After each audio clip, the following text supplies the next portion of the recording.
welcome back to Farm Girl Diaries. My name is Caitlin, and we are having a glass of wine tonight. And would you like to know why we are having a glass of wine tonight? I am going to put a picture in here. I posted it on my Instagram, so I included the wine. But I grew a ton of food today.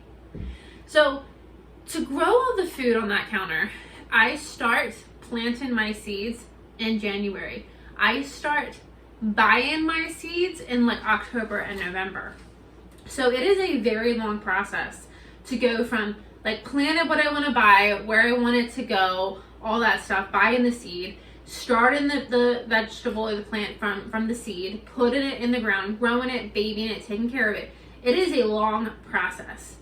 And so I harvested all of this food today, and my tomatoes that some that I had harvested 2 days ago that were starting to get like overripe, like they needed to be used up.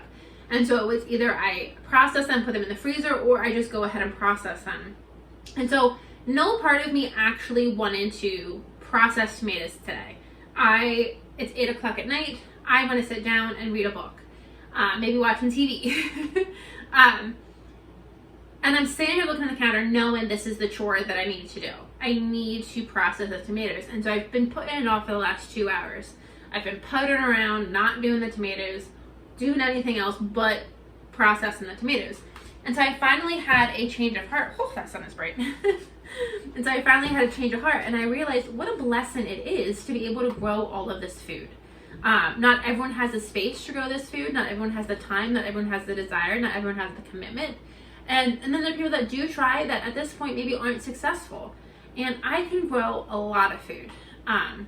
My garden puts out pounds and pounds and pounds of food. And every single year I say I'm going to like track how much food comes in, and I don't. But it puts out pounds of food. So I'm sitting here looking at this counter full of food, knowing I need to deal with that. And I told myself you need to have an attitude change. This is a blessing that you are able to do this. You have the time. You live in a place where you can grow food. Finish that thought, Caitlin. It's a blessing. So I changed my whole attitude. I put on the music I used to dance to in the club. I put that on. I poured myself a glass of wine because this is a lot of food that I just grew. Cheers to me. And I processed my tomatoes. So the point of this video is to talk about processing tomatoes with their skins on. That's the whole point of this video. So, cheers. So if you follow the Ball recipe book for making anything tomato based, spaghetti sauce, chili, tomato soup, tomato anything, ketchup, they all recommend for you to peel your potatoes. Peeling potatoes is very annoying. There are 2 easy ways to do it though, but again, still I think very annoying. Number 1, you can freeze the tomato. If you freeze the tomato and let it thaw, the skin comes right off. Also, boiling the tomato. Boil the tomato for about 1-2 minutes, comes right off. It does come off. I find that process annoying for 2 reasons. One for each reason. Number 1, I never have freezer space in my freezer. This is my indoor freezer, and it is full. I do have a big old bag of tomatoes in there that I'm saving for a future project. Not this one. That seems silly, I know, but I don't feel like dealing with that bag today. But there's not a lot of space in that freezer, and I have 2 more freezers, and both are about that packed. Do I have a problem? Yes. Am I gonna admit it? No. Am I gonna fix it? No. So I don't really like to freeze the tomatoes just because I don't really have the space. And when you have pounds of tomatoes coming in, 20-30 pounds of tomatoes, most people don't have the space to freeze tomatoes. And then boiling the tomatoes, I could do it outside. It just seems like a pain. I don't want to do it. So I never peel my potatoes. And here's how I do. I'm going to walk you along. This isn't going to be a recipe for how to do this. I'm making chili base. That's what we're making today. This isn't going to be a recipe for chili base, but I'm going to show you how I do it. So first of all, I'm making chili base. If you're not familiar with that, so in addition to canned tomatoes, tomato soup, salsa, spaghetti sauce, marinara sauce, pizza sauce, you can do chili base. That's another thing you can do with your tomatoes. And what I love about chili base is it has everything in it to make a pot of chili. So for me in the wintertime, you can grow, and my New Year's Eve, because I'm old and I don't go out on New Year's Eve anymore, my New Year's Eve tradition is I cook dinner over the stove, and not over the stove, over the fire pit. For New Year's Eve, I cook dinner over the fire pit. I do a big pot of chili and a thing of cornbread.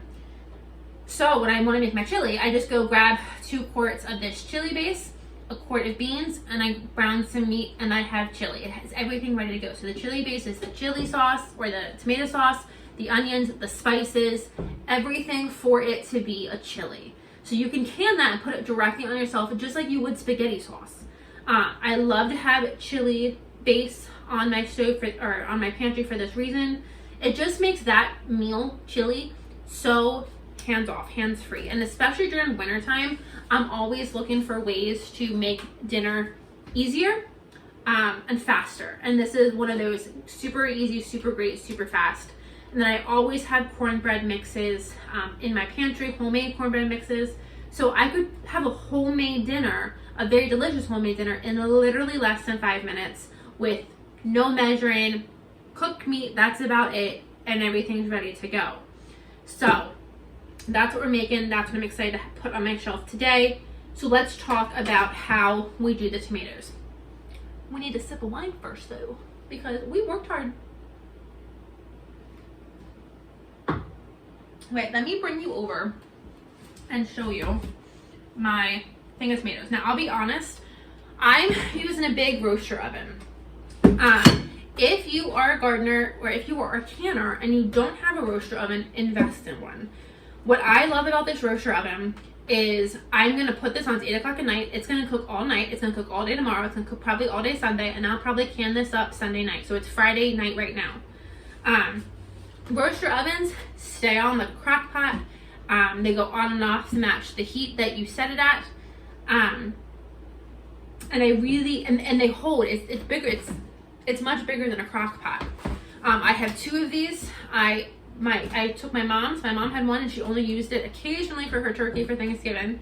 So I took it over and I found one on an auction site really cheap. So in case this one would ever break, I'm not up the creek without a paddle.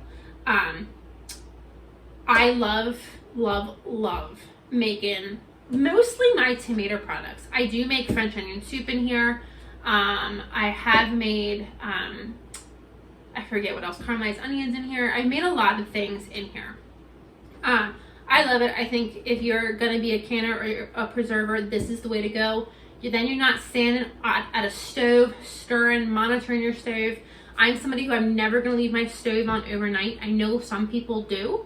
I have a gas stove. I have a flame. I'm never going to leave that on overnight. And I don't think I would leave it on overnight even if I had an electric stove. But this, I feel comfortable leaving it on overnight, walking away from it, leaving the house for a couple of hours. I feel pretty good about it. So when I use my roaster, I do typically fill this up. Chili is something I eat occasionally. I probably have chili. I have chili New Year's Eve. And then I might have chili one other time.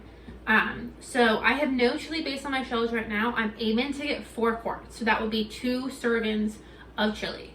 If I could get 4 quarts out of this, I would call this a day. I'd call it a success. So here is my big old batch of tomatoes. So I have both whole tomatoes and I have my cherry tomatoes. So when you are thinking about canning your tomatoes, there are some schools of thought. Some people like to use the same type of tomato for something, and typically that's going to be an Amish tomato, Amish paste. An Amish paste tomato is the tomato that's typically used for sauces, for ketchups, for salsas. It is a meatier tomato and not a juicy tomato. Like my tomatoes here are juicy. An Amish paste will not do that. An Amish paste tomato is a lot more meatier. So there are people that plant just Amish paste for all their canning projects. I plant a wide variety and I put everything that's coming in into my roaster. So I do also have sun gold cherry and then just red cherry tomatoes in here as well. The type of tomatoes you use will affect your flavor. So I was mindful about the number of the sun golds that I put in because they are sweet, they are a sweet tomato, I want to make sure I'm not like sweetening my chili base too much. So I didn't use all that I had. I only used probably about 2 cups. So you'll see none of my tomatoes have been skinned. They have been cored. You want to make sure, and you'll see here, if you can see, I took off the top of my the stem. Where the stem is, I took the stem off the tomatoes. And for the big tomatoes, you take off the butts. Let me see if I can find. Okay. Okay, so here's the tomato that I cored. So here's the stem end. Okay, can you get closer? That's the stem. And then there's the butt. I don't know if it's true. I go with the assumption that it is. That if you can anything, tomatoes, pickles, zucchinis, you want to take the stem and the butt off. So here's my zucchini. I would obviously take this part off, but you want to take the stem off as well, where the flower was. Here probably is a better one of my pickle. So here's a pickle, a cucumber. There's my little, where it was attached to the stem, and there's where the flower was. There is a school of thought that, or old wives' tale, that if you leave those attached, if you would just slice it, because it's so small, I would eat it fresh and not even notice, that if you can, with the stem and the butt and the flower end in anything, it's going to make your end result bitter. So even in my cherry tomatoes, I took off most of the stems. Now, I will be honest, I got a little lazy. I don't think this tiny little one is going to make the whole thing bitter. So out of my 2 cups, probably half of a cup. I got tired of slicing the little ends off, so I left them on. So this is chili base. To go in this chili base, I have 2 green bell peppers that I picked. Actually, I was waiting for them to change. I like the peppers when they change color to the red, yellow, orange, but these kind of fell off. See? And so I'm going to use them. I also have some banana peppers that I picked. And I also have some okra that I might dice up and throw in here. I'm not really sure about that yet. It would be good. I might just use it in another thing. And then another thing you could do is if you want this to go further, you could shred some zucchini. Shredded zucchini will melt into anything, and it'll just give you more bang for your buck. So I'm going to add these peppers. I'm going to add onions. I'm going to add spice. I'm going to add all that stuff. But I'm going to add it after I strain my tomatoes. So what I'm going to do is I have my big thing of tomatoes. I have nothing to this. I haven't salted it. I haven't done anything. I'm going to put this in the roaster. I'm going to let this go all night. Come tomorrow, and I'll bring you guys along. Come tomorrow, how I handle this is I will get my immersion blender. I'll blend it all to within an inch of its life. It'll be completely pulverized, and then I strain it. I will put it through my colander, and that will get out the very mass majority of the skins. If I wanted to, if I was really picky, I could do a cheesecloth. I have found great success just using my regular colander. Once I strain it, the juice, then I will chop up the peppers, I'll chop up the onions, I'll get everything else, the spices, everything else into this mix, and then it starts to cook. Starts to thicken, starts to simmer down. And then the skins that I've now cooked, and I've now kind of strained off, I will dehydrate them and I will turn them into tomato powder. And that tomato powder can either go right back in the chili base to give it more of a tomatoey flavor. Depending on how watery your tomatoes are, again, and I do have some watery tomatoes, it can, absolutely affect the tomatoiness of the tomato. Or I can save that for tomato paste in the future. It's a dry ingredient. If I want tomato paste out of it, I take a tablespoon of the dehydrated tomato skins and a tablespoon of water, tomato paste. Oops, that one's done. So that's what we're going to do. So that is how I do all of my tomato products without skinning my tomatoes. I just find skinning tomatoes to be annoying.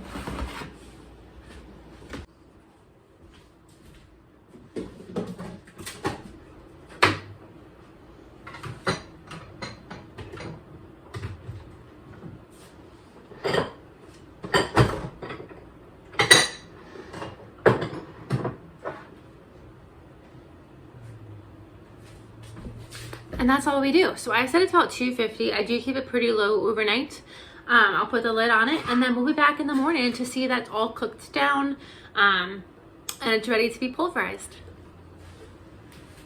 Hi friends, next day I want to bring you down and show you my tomatoes. My tomatoes are completely cooked down. So now we are going to blend them. I have my immersion blender here, and we are going to blend them and then strain them, and then we'll add the spices to make this the chili.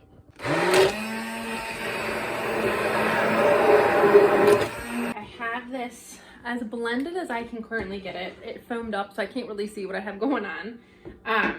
And this is when homesteading, you have to have a lot of supplies. So I could put all of this when I strain it into multiple smaller bowls, but it's nice to have some big bowls so you don't have to have a ton of dishes to wash. One big bowl and that's it. What was I gonna say? So I'm just gonna strain it into a colander. There are definitely still chunks of tomato. I don't see them right now as I'm straining it and I'm seeing them. So we're gonna strain it, put the remnants of the colander back in, blend them again, and then strain it again. Get as much as we can out. You could use a blender. Again, you're just using a lot of appliances, a lot of bowls. It just seems more complicated. This is also how I start tomato soup. So this smells delicious because this is how I start tomato soup. I cook tomatoes down, whether if it's for a big batch in the roaster oven like this, or if it's a smaller batch just on the stove. Cook them down, strain them, and then I add all the deliciousness. So this is the best way that I found to strain tomatoes, or skin tomatoes, I guess. So I'm gonna get all this strained, and I'll bring you back when we have the first round strained. Here is the first round of sauce. You can see no skins, no seeds, perfect. And then over here is the leftover skin. So we wanna kind of see how runny these are. They're still very wet, so we wanna run them through with our blender again. So I didn't get a ton of juice, but I got a little bit. So a little bit is better than nothing. So I'm gonna go ahead and dump it back into the colander.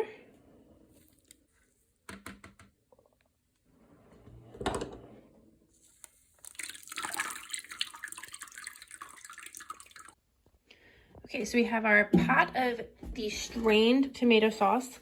If you want, you can wash out your pot because there are little bits of skin remnants and seeds left over, but I don't care. I'm fine with that. So now I'm going to add onions, pepper, and just banana peppers and bell peppers.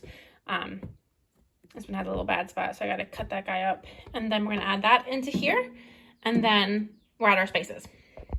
I have my tomato skins left over on a plate. These are going to go in the dehydrator, and I will dehydrate them into that tomato powder we talked about yesterday. So when you're making this chili, again, I said I'm not going to give a recipe, and I'm really not. I just go based off of taste. Oh, my hair looks like a hot mess. I've already been working outside today. It's barely 10 o'clock, and my dad came down and we fixed my garden fence, and it is already hot outside, and I think that's evident in my appearance. So there isn't, well, at least in the Ball cookbooks, I haven't found a recipe for chili, that doesn't have meat in it, but we're going to treat this just like we would tomato sauce. We can add whatever spices we want to add, and then we're going to can it the same amount of time we would can tomato sauce. And I'm adding whatever I want. Like I said, you can absolutely add the meat. Probably add the beans. The Ball cookbook only has meat. I know some people, it's not chili if it has beans in it. Where I'm from, it's not chili unless it has beans in it. But yeah, you could definitely do whatever you wanted to do to kind of make this your own. Definitely feel free to play around with it. But now we're just gonna, I gotta fix this hair. This hair is terrible. At least I look a little bit more put together now, huh? But we're gonna cook this. We're gonna get all these ingredients added, and then we're just gonna let it cook low and slow, and it'll thicken up. It'll take about 24 to 48 hours to really thicken up, but that's okay. Also, the reason that I waited to add my things like my peppers and my onions and my spices until now, until after I strain the tomatoes, is because I don't want the, what is the word I'm looking for? Oh, I didn't want to strain out the tomatoes. I actually think 1 onion is going to be plenty. So I peeled a second onion I didn't need. But I didn't want to strain out that good stuff. We want to eat that good stuff. So I only do the tomatoes, strain it, and then I probably will take the immersion blender back to this and just kind of, if I still have any big pieces of pepper or onion, give it a little bit of a pulverize. I don't necessarily like it to be completely smooth, but I also don't like it to be chunky. So I'm going to just give these banana peppers a nice chop. Add them in here. Got my big bell peppers we're gonna add. And I think this isn't actually making too much chili. So I don't know if I'm gonna be able to add all of these banana peppers in. This is a very small batch of chili, so that's kind of sucky. Right now, before it cooks down, we're looking at about 2 quarts. So it is better always wait until you have a big batch of tomatoes coming in, but especially when you have them coming in the beginning. Like, I had a nice batch of tomatoes. I knew they weren't going to go far, but I still had a nice batch of tomatoes that I hoped would go further than what they did.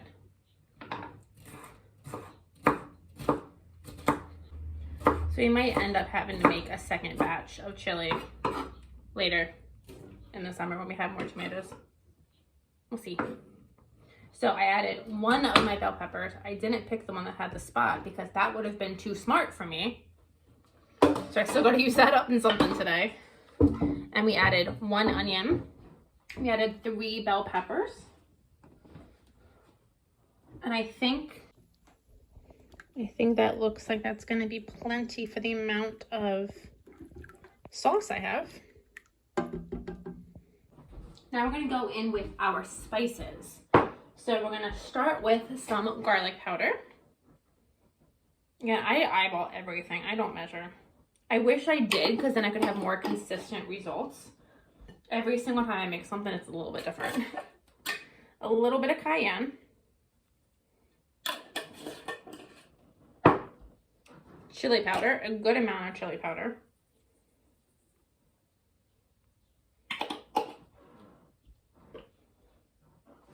A good amount of salt.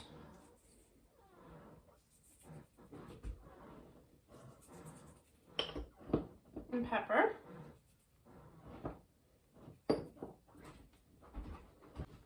And then I do about 1/8 of a cup I have here of sugar. And you want to do that sugar because that will cut the acidity of the tomatoes. You don't want to do a lot, but you just need a little bit to cut the acidity of the tomatoes. Okay, so you can see all the chunks I have in here. Again, like I said, when we get to that point, I may blend it up, make it a smoother consistency. But that is going to be our start. And I'll be honest, I don't even know if I'm going to get 2 quarts out of this. I'm gonna go ahead and put this back in my roaster oven. I'm gonna let it cook low and slow. You wanna be very mindful of tasting it during the cooking process. What happens is as the chili kind of cooks down, this is the same for tomato sauce, this is really the same for anything. As it cooks down, the flavors intensify, the flavors kind of concentrate. So if you taste it right now, and you're like, oh, it doesn't have enough chili flavor, and I'm gonna add more chili. Well, once you kind of get it more concentrated, then it will probably be where you wanted it to be. So if you added chili now, more chili, because you didn't like what it tastes like now, you might end up over seasoning. So I've done that many times. So I always refrain. Get it to the consistency that you want it to be, and then taste. And then you can let it cook for 15 minutes to kind of cook in the new spices that you just added. But then you're not risking over seasoning.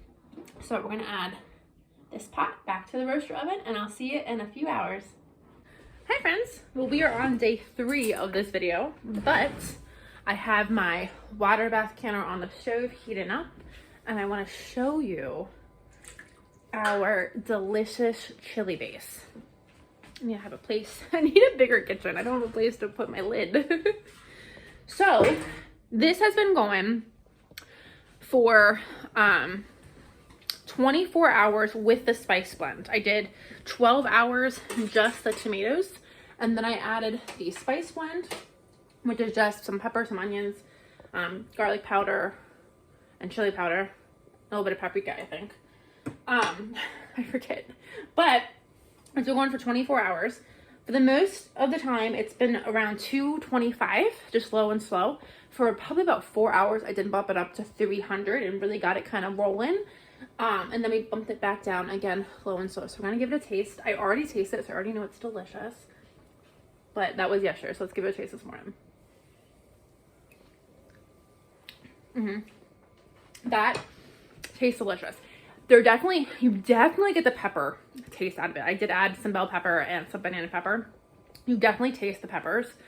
At first I was a little concerned that was too much pepper, but I think once I add the ground beef and the beans, you'll like that pepper taste. Again, this is a chili base, not like a spaghetti sauce. So I think it's gonna actually be really, really delicious. I'm gonna bring you down and I'm gonna show you how luxurious this sauce has become. I have canned this before in a much chunkier version. So if you like a chunky chili, definitely chop up tomatoes, onions, peppers, and add that into this to make this more chunky. But I really like that this is going to be like a nice, smooth, velvety sauce. It's going to be delicious. I'm so excited. Okay, I hope this shows up on video as well as it does in person. There is a little bit of a glare, which is not helping this scenario. But can we just see how velvety smooth this is? It's absolutely gorgeous. Now, you will see I have some chunks in there. I've decided to leave the chunks. I'm not going to blend this up, and I'm going to tell you why.